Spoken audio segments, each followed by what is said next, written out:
உண்டியில போடப்ப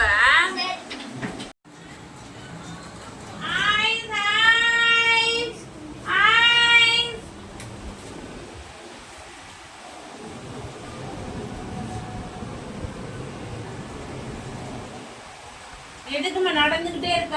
எழுதுமா. என்ன எடுத்துட்டு போன? என்ன பண்ற? அரிசி